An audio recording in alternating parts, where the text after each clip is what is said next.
Sahabat setia Gowor yang dikasihi Tuhan, Shalom. Hari ini adalah Senin 3 April 2023. Kita akan bersama-sama merenungkan firman Tuhan yang diambil dari Injil Yohanes 12 ayat 1 sampai dengan 11. Mari kita siapkan hati kita. Terpujilah Kristus Tuhan, Raja mulia dan kekal. Salam ya Raja kami, hanya Engkaulah yang mengasihi kesesatan-kesesatan kami. Terpujilah Kristus Tuhan, Raja mulia dan kekal. Tuhan bersamamu dan bersama rohmu. Inilah Injil suci menurut Yohanes, dimuliakanlah Tuhan. 6 hari sebelum Paskah, Yesus datang ke Betania, tempat tinggal Lazarus yang ia bangkitkan dari antara orang mati. Di situ diadakan perjamuan untuk dia. Marta melayani, dan salah seorang yang turut makan dengan Yesus adalah Lazarus. Maka Maria mengambil setengah kati minyak narwastu murni yang mahal harganya, lalu meminyaki kaki Yesus dan menyekanya dengan rambutnya. Dan bau minyak itu semerbak memenuhi seluruh rumah.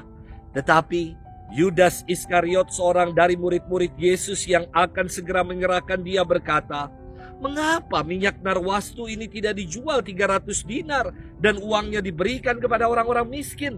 Hal itu dikatakannya bukan karena ia memperhatikan nasib orang-orang miskin, melainkan karena ia adalah seorang pencuri.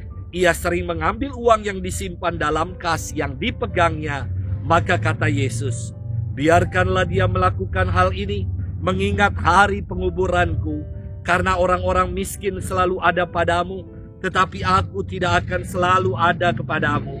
Banyak orang Yahudi mendengar bahwa Yesus ada di Betania. Maka mereka datang bukan hanya karena Yesus, melainkan juga untuk melihat Lazarus yang telah dibangkitkannya dari antara orang mati. Lalu imam-imam kepala bermufakat untuk membunuh Lazarus juga, sebab karena dialah banyak orang Yahudi meninggalkan mereka dan percaya kepada Yesus. Demikianlah sabda Tuhan.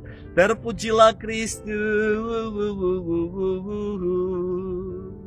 Sahabat setia Gowor yang dikasihi Tuhan, Shalom, salam sehat untuk kita. Kita mengawali pekan ini dengan penuh rasa syukur. Para sahabat sekalian, ada keluarga sederhana yang biasa-biasa saja. Dan ketika badai pandemi COVID berkecamuk, suaminya ini kena PHK.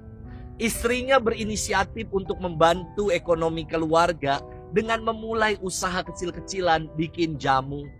Suaminya pun turut membantu usaha ini, dan puji Tuhan, keluarga mereka tidak berkekurangan dan bisa makan setiap hari dengan baik. Yang buat saya terkesan dan takjub adalah sebagai ungkapan syukur atas usahanya, keluarga ini memberikan sejumlah uang kepada saya, diberikan untuk gereja. Lalu saya katakan, lebih baik uang ini dijadikan modal supaya usahanya lebih besar lagi. Namun keluarga ini mendesak dengan mengatakan, "Romo, tolong diterima Romo, sebab ini ungkapan syukur kami karena Tuhan itu baik." Luar biasa sekali. Sahabat setia Gowor yang dikasihi Tuhan, dalam Injil setidaknya dijumpai 3 kisah tentang Yesus dengan para sahabatnya di Betania. Pertama tentang Lazarus yang dibangkitkan. Kedua tentang Maria dan Marta. Dan yang kita renungkan hari ini yang ketiga adalah kembalinya Yesus ke Betania untuk mengadakan perjamuan setelah Lazarus bangkit. Sebagai ungkapan syukur, Maria mengambil setengah kati minyak narwastu murni yang mahal harganya, lalu meminyaki kaki Yesus dan menyekanya dengan rambut. Menyaksikan peristiwa itu, Yudas Iskariot komplain dan berkata, "Mengapa minyak narwastu ini tidak dijual 300 dinar harganya? Dan uangnya kan bisa dipakai diberikan kepada orang-orang miskin." Sebagai bendahara, Yudas hanya mempersempit makna ucapan syukur dengan nilai sejumlah uang. Kasihan sekali orang yang seperti ini. Pertama, Yudas ini menjual kemiskinan orang-orang lain demi jiwa oportunisnya. Yang kedua, ia tidak mampu memaknai atau menilai ungkapan syukur yang sejati. Sahabat setia Gowor yang dikasihi Tuhan, di Senin Pekan Suci ini kita diajak untuk semakin dekat bersahabat dengan Tuhan dan mengungkapkan syukur kita atas karya-karya baik Tuhan yang telah kita alami dalam hidup. Janganlah kita menjadi seperti Yudas Iskariot yang oportunis dan tidak tahu bersyukur. Bukan soal mahalnya sesuatu yang kita berikan atau betapa banyak yang kita keluarkan. Namun yang terpenting adalah ketulusan kita yang hendak memberikan segala yang terbaik untuk Tuhan. Semoga inilah yang kita perjuangkan dalam hidup kita. Selamat bermenung dan Tuhan memberkati kita selalu dalam nama Bapa dan Putra dan Roh Kudus. Amin.